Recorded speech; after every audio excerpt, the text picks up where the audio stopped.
What's up, everybody? This is Chicken Strip in the house. I didn't introduce myself in a second. Oh, yeah. Spoilers. Yeah. What's up? Welcome to Cineverm. My name is Anthony Renteria. With me is the infamous Chicken Strip. No, Chelsea. Oh. We have people that I know listen to me. Oh. And then I'm coming up with, hey, my name is Chicken Strip. That's a personal thing, you know? Alright. What's up, Cineverm? My name is Anthony Renteria. With me is Chelsea. Yes.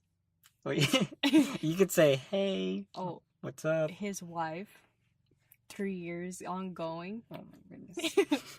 We met on January 1st. I'm just kidding. Alright. We're reviewing the movie First Man. This is a powerful movie about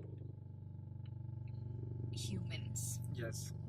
Specifically one human going through a lifetime full of pressure. Yeah, so just to give some preliminary information, all that stuff is accurate, but it's directed by Damien Chazelle. He directed La La Land and Whiplash, starring Ryan Gosling, Claire Foy, Jason Clarke, Kyle Chandler, written by Josh Singer. It has a fantastic composer, Justin Hurwitz, brilliant editor, Tom Cross. Let's see. And then the cinematographer, Linus Sandgreen, also amazing work. Just to read off a quick synopsis of the film. First Man is a look at the life of the astronaut Neil Armstrong and the legendary space mission that led him to become the first man to walk on the moon on July 20th, 1969. So that's the whole film. Oh yeah, and let me know if y'all don't want me to do these like quick intros of the film, but if you do like it, click that like button. So yeah, everything you said was super accurate. I feel Email us at romuco.com. No, at Cineverm at yahoo.com. Oh, just go ahead. I fucked it up. Just how you said, it's a very intimate, very forced perspective story of Neil Armstrong's journey to the moon. Yes. And I really want to emphasize that for people who haven't seen the film. Oh yeah, this is the review, so if you've already seen the movie, you can go to our spoilers or just keep listening. But for all of y'all that haven't seen the film, it's a very intimate portrayal of the mission. It's not really about the lunar landing. It's about this man, his family, his wife, his kids, the people of NASA, the sacrifices they made.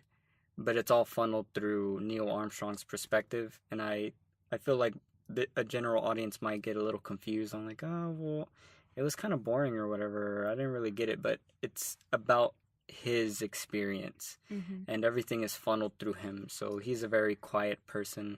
So it's very intimate. Yeah, and all the big moments of this film they happen within seconds. You know, we talk about the spoilers, there's so many very intense moments of showing character and showing emotion, but it's very brief. Just like Neil Armstrong was as a person, he is a man of very few words, but when those words are said, they mean so much. Yes.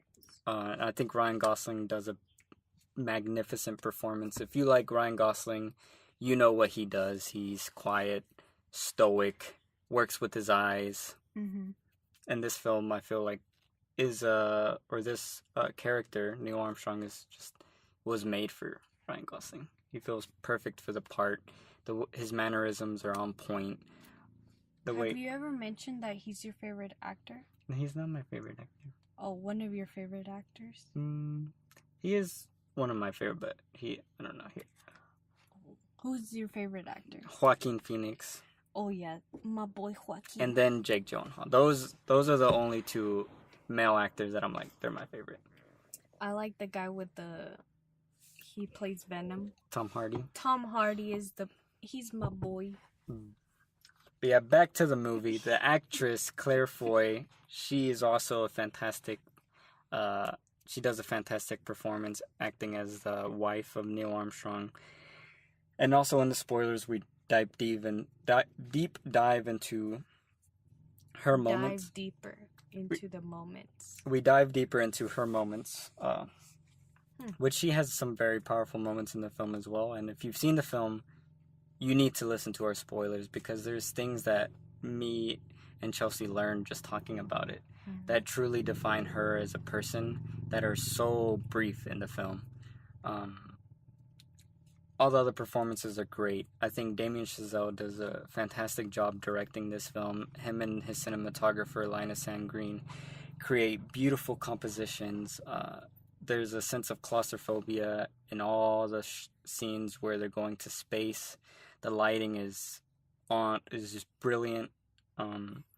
You're gonna say on point. I've been saying on point too much, trying to enhance my vocabulary.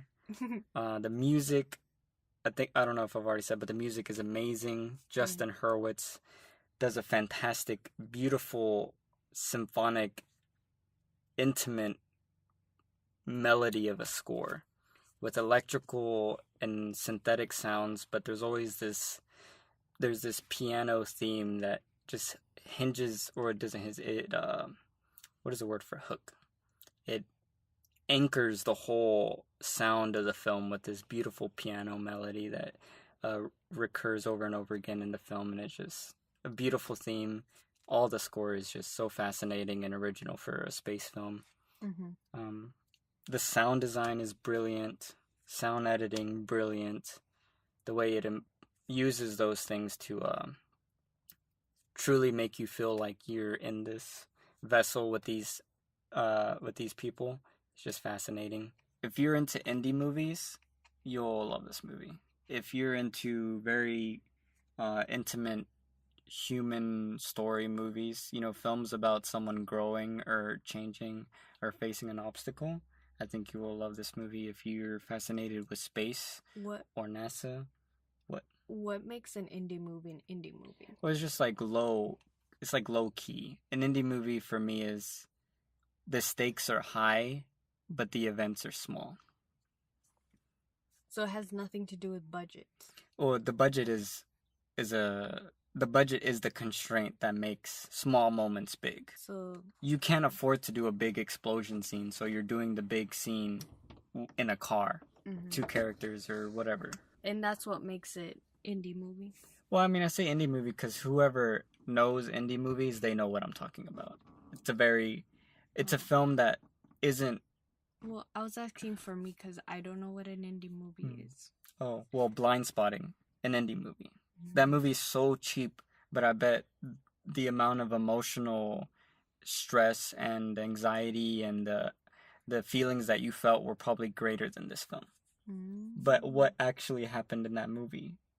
Big, So this is not an indie movie. No, I'm saying this isn't. It feels more like an indie movie. So I'm telling people to go in thinking this is a small stakes film, because it's kind of shooting itself in the leg, because it's about the moon landing. It's the biggest, grandest thing in the world, but it's not shot in a way that it's big and grand. It's shot in the way that it's very close and personal. Okay. So like indie-ish. Yeah. Indie-esque. I'm just Indified. Managing expectations. It's not Interstellar where it's big and grand. It's very Michael Bay. Yeah, it's not Transformers level of shit happening. Yeah. But it's focused on the emotions and character, which most indie movies, that's all they can afford to do is focus on emotion and characters. They don't have the budget to do a fucking car chase. Okay, I get it. So, would you recommend this movie to someone? Oh yeah, all the people I just said previously, NASA fans, space fans. If you're a history buff, I think this is a brilliant piece of not only human history, American history, space history, and just history of the event is very brilliantly shown and accurately portrayed. I think if you're a fan of family dramas, if you enjoy family drama, yeah, because it is, even though he's very not connected to his family, it's still a very interesting perspective of family dynamic. If you like Ryan Gosling, if you like Claire Foy, if you like good soundtracks, I mean, I would recommend this film to almost everyone, I would just tell them, hey, it's a quiet movie. I would just set that expectation for them up front, because most people who I know who've seen the movie, they come out saying, oh, that was kind of boring. Because they were expecting, it sounds like a big shit. We're going to the moon, that's probably going to be fucking dope. And like, they're expecting gravity. I wouldn't recommend this for average Mo. I would, just to... If average Mo only watches a certain amount of movies in a year or in a month, I don't think I would recommend this for their monthly movie. Oh, yeah. Or even a movie that you go watch with your girlfriend for a date. I don't think that would work out. Cineverm is all about expanding your horizons. Yep. And I think this film is a very interesting perspective on an interesting topic with an interesting character. Well, I'm not saying I'm just gonna override the fact that you're average Mo and just give you recommendations just because personally I want you to experience more films, but I'll take in consideration the fact that they only watch certain amount of movies in a month. It's like, will they feel like we as me recommending to them is not valuable because we just recommend whatever we feel they should watch instead of what would fit them the best. Personally, yeah. Well, we don't have that person in front of us, but that's why I said if you like indie movies, if you like blah blah blah. Yeah, I know. That's what I was trying to say on my stuff, and then I realized I had a zit on my forehead. On your forehead or by your ear? My ear. Well, assist. I love the movie. I gave it a 9.4 out of 10. It's an amazing piece of work. I'm super excited to see what Damien Chazelle does next. I'm excited to hear the next score by Justin Hurwitz. Tom Cross is a fantastic editor. There was the only parts that I didn't enjoy me personally. I get into the spoilers more in depth, but I didn't enjoy how a lot of the memories in flashback were played as if they were handheld, as if they were like home video recordings. They just separated me for the film. Listen to the spoilers for more details. And then there's the whole scene of the rocket going to the moon. That whole segment I didn't enjoy. And again, I go into the spoilers. But that's why I don't give it a 10 out of 10 or whatever. Anything else you need to say, Chelsea? I want to ask our viewers if the last name Abbott, is that an American last name? Because my best friend in middle school or elementary school, her last name was Abbott, and she was from the Philippines. It has nothing to do with this film. Probably we're gonna cut it out. Right. Well, but yeah. Email that at cineverm@yahoo.com.